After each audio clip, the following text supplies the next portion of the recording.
On January 23, 2026, a group of Chinese businessmen sent an official letter to the Mercedes-Benz headquarters in Germany. It wasn't a standard complaint. The subject line read, "Urgent action." These men were Mercedes dealers in China, brand partners who had built multi-million-dollar showrooms, plastered the Mercedes name across their storefronts, and sold their cars for decades. The letter stated one thing clearly: we are losing money on every single car we sell, and we cannot continue. This was their third letter in 6 weeks. The first was on December 19th, the second on January 6th. They hadn't received a real response to either. 3 official letters in 6 weeks from the dealers of the most prestigious car brand in the world, saying they are bleeding out. How did Mercedes get to this point?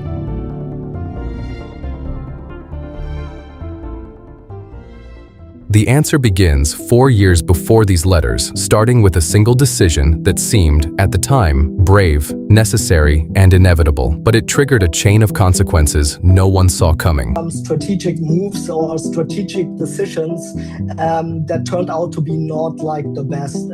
To understand this decision, you first have to understand something fundamental about Mercedes. Mercedes isn't a car company in the literal sense. It is a company that sells a very specific feeling. The feeling that you have arrived, that you have succeeded, that life has given you exactly what you deserve. The 3-pointed star on the hood isn't just a logo, it's a social statement seen by everyone you pass on the street, and that is exactly what makes someone pay 150,000 euros instead of half that amount for a vehicle that moves them from point A to point B. Mercedes understood this for 120 years. They built every design and strategic decision around it, and this understanding was their most valuable asset.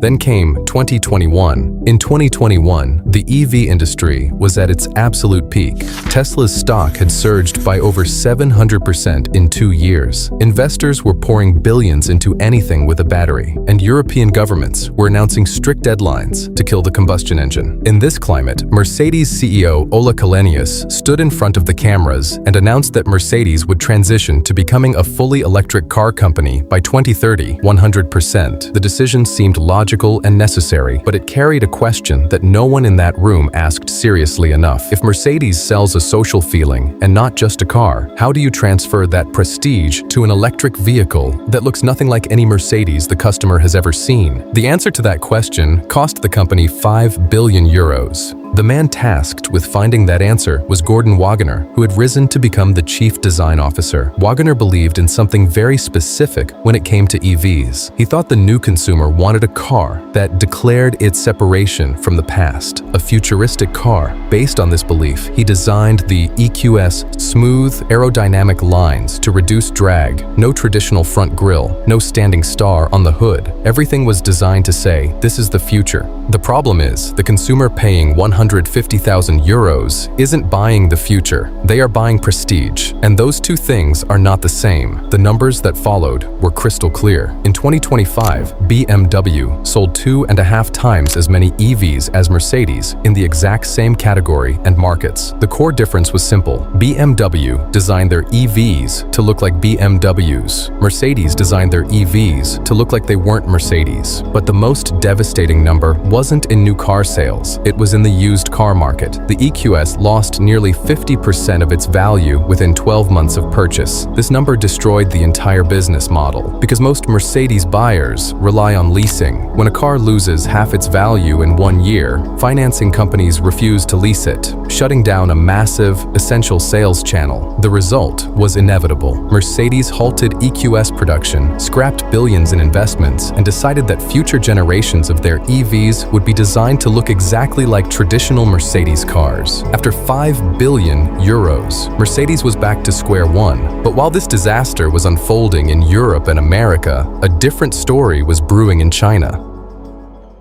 Historically, China accounted for 1/3 of Mercedes's global sales with exceptional profit margins, but the new Chinese consumer, raised on fully integrated digital ecosystems, completely redefined luxury. For them, luxury means smart screens, over-the-air updates, and seamless digital integration. Chinese companies like BYD, NIO, and Li Auto understood this consumer perfectly, while Mercedes cars suddenly felt like products from a bygone era. The result showed in the numbers. In 2025, 2025, sales in China dropped by 19%, but revenue plummeted by 29%. Mercedes was forced to cut prices to move inventory, and when a luxury brand starts a price war, it loses the very justification for charging a premium. That is a wound that doesn't heal quickly. Also, in January 2026, Gordon Wagner, the head of design for 28 years, stepped down. He said in an interview that the EQS design was 10 years ahead of its time, but the problem wasn't the timing, it was the assumption that a Mercedes customer wanted a car that didn't look like a Mercedes. When the 2025 numbers came out, they were worse than any analyst predicted. Operating profits collapsed by 57% to 5.8 billion euros. Revenues shrank, and profit margins hit a dismal 5%. On top of all this, Trump's 25% tariffs came in, adding even more crushing pressure. Now, the company is walking everything back. The 100% EV goal has become 50%. Investments in combustion engines have returned. They are cutting production capacity and relocating factories, slowly diluting the prestige of the Made in Germany label. Which brings us to the biggest question. Is this just a crisis of bad decisions that can be fixed? Or is it something deeper? Mercedes isn't alone. Volkswagen is closing plants, and Stellantis is in a severe crisis. The industry upon which Germany built its wealth is facing a structural challenge over who owns the technology of the future. What exactly is Mercedes selling in a world where the definition of luxury has changed? The answer to this question won't just determine the future of Mercedes, but the future of an entire industry. And this brings us right back to those letters from the Chinese dealers that we started this video with. A cry for help that went unanswered. Before we wrap up, we can't leave you wondering what was inside those letters that shook the hallways of the headquarters in Germany. These letters weren't just complaints about slow sales. They were a declaration of a total collapse of the business model. The dealers laid out catastrophic facts to the Mercedes management. They stated bluntly that because of the price wars, they were forced into price inversion, selling cars for less than wholesale cost. They were literally losing money on every single car rolling out of their showrooms. It didn't stop there. They complained of a terrifying buildup of inventory that exceeded their financial capacity to survive, all while the company stubbornly imposed unrealistic sales targets completely disconnected from a shrinking market. But the final nail in the coffin was a suffocating liquidity crisis. Mercedes was withholding dealer rebates and incentives for over 180 days. Even worse, they forced dealers to accept these delayed payments as additional vehicles piled on top of the dead stock in their lots, rather than the hard cash they desperately needed to pay their employees' salaries. Faced with the absence of any compensation mechanism, or even a safe exit structure for those wanting to surrender and close their showrooms, the crisis exploded.